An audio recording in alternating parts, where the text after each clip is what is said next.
Κυρίες και κύριοι, καλησπέρα σας. Όπως βλέπουμε είναι ένα Nissan Micra του 2017 μοντέλο και χρειάζεται φυσικά κωδικό το ραδιόφωνο για να ξεκινήσει. Όπως βλέπουμε εδώ έχουν απομείνει 40 δευτερόλεπτα και θα κάνουμε επανεκκίνηση του ραδιοφώνου με νέο κωδικό, τον οποίο πήραμε από την Nissan με πολύ εύκολο τρόπο. Όπως βλέπουμε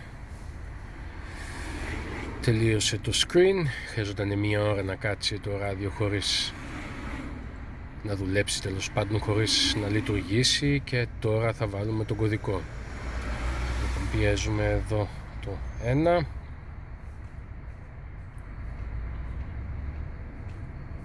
όπως βλέπουμε το πήρε.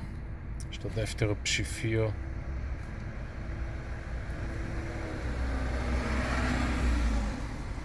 βλέπουμε λειτουργεί και αυτό.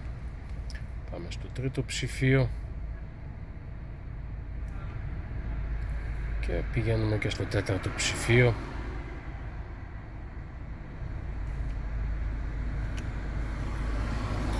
Και από ό,τι μου έχουν πει ή γνωρίζω, πατάμε το ΑΖ εδώ